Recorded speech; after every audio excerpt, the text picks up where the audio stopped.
last year was his first year with us. This year will be his second. So my understanding will be next year will be the last year on his deal. Final year is a void year for salary cap purposes. So next year, I believe, if I'm reading that correct, is the last year on David Montgomery's contract. What do you Right. do with David Montgomery? Well, I think that the Lions bought David Montgomery in with the idea that he would be the number one quarterback, and at some point he will pass the baton off to Gibbs, to Jameer Gibbs.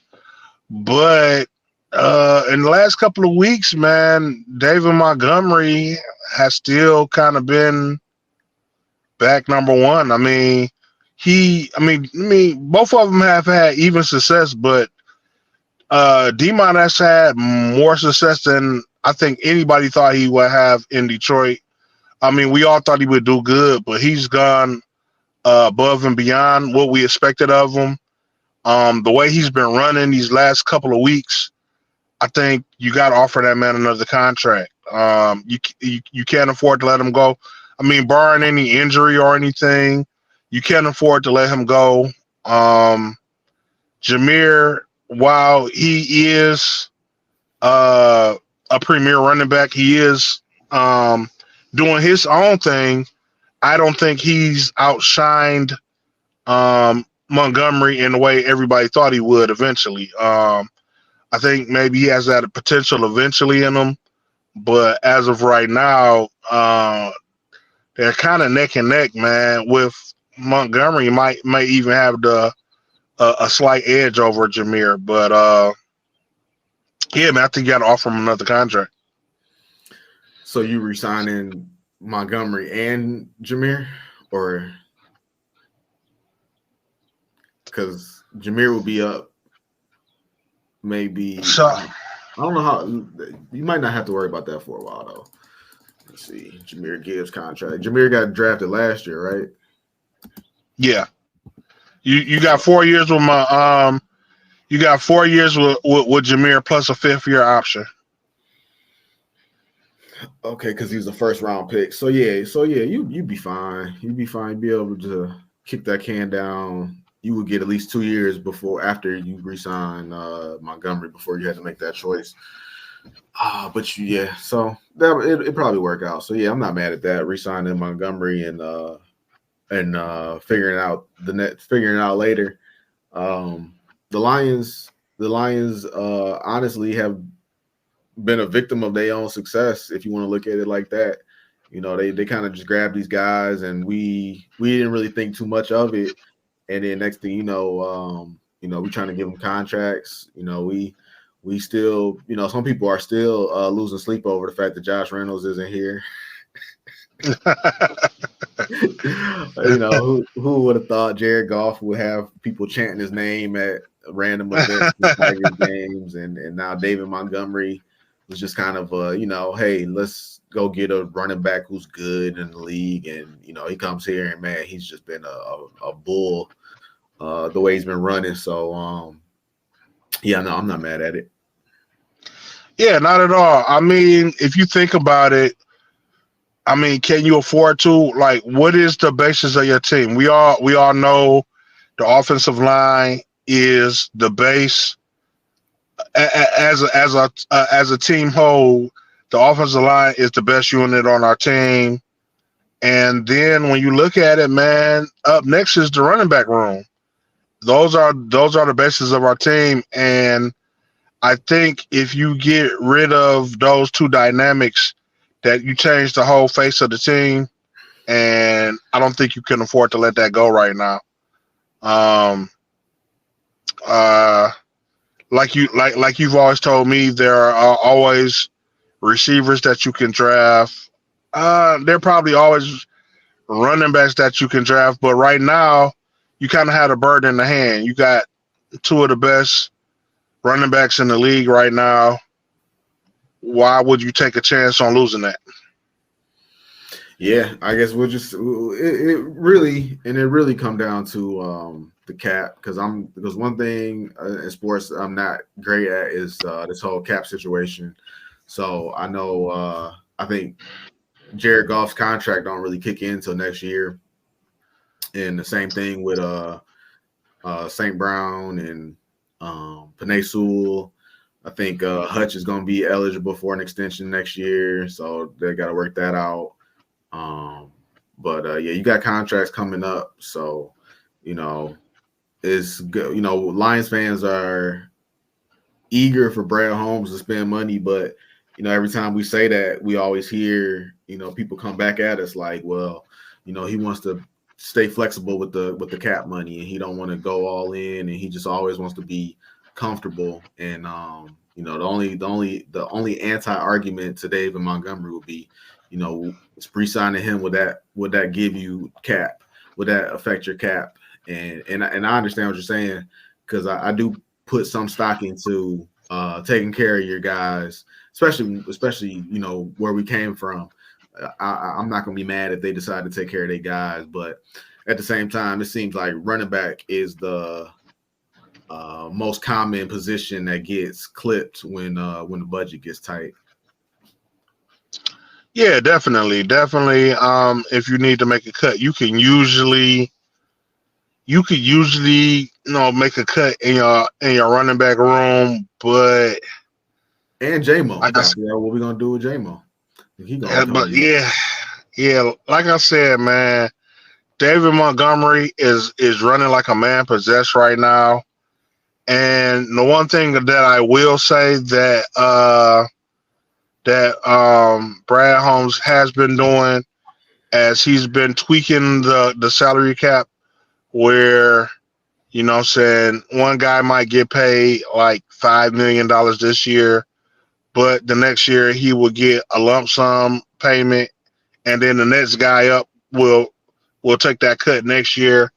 I mean, he tweaks it where it works out, and that salary cap that you're talking about, that he's holding on to, I believe that he is holding on to it specifically for reasons of the future, like when these guys' contract is coming up. And as long as don't nobody get too crazy, like, I mean, as long as David Montgomery doesn't come out and be like, I want to be the highest paid running back ever, I think they will make that work. Okay, yeah, man. That's all I got, man. I was just looking, and yeah, you are correct.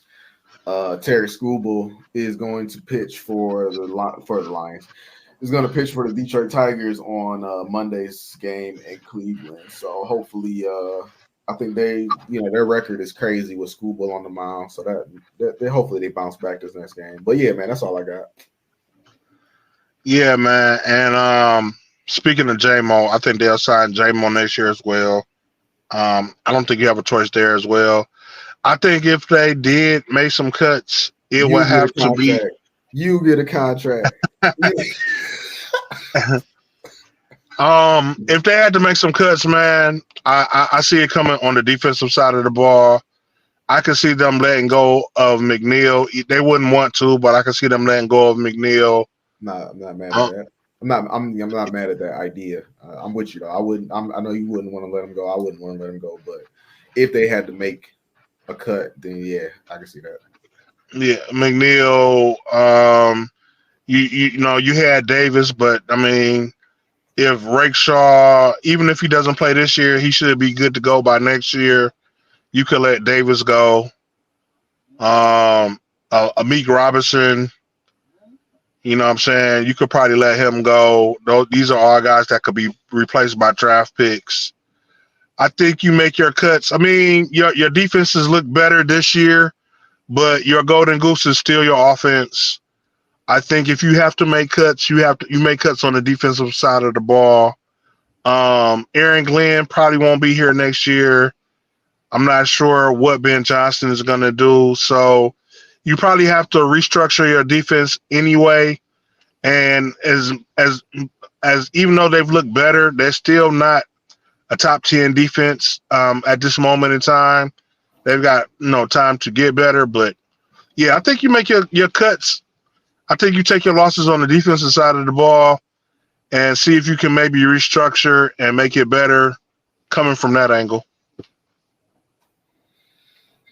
That was my thought process. That's been my thought process before, especially before we saw how good they really are now. But yeah, I kind of felt that way. But like I said, man, the Lions are a victim of their own success because this defense is looking a lot better, and fans have been on Aaron Glenn, and now he's finally got some decent pieces. So devil's advocate is, you finally give them some decent pieces, the defense looks good, and then do you want to take away some of those pieces and put him back to where he was? But now I get you, man. The overarching theme is, the Lions are a victim of their own success, which is a great position to be in, and it's up to Brad Holmes and Dan Campbell to figure it out.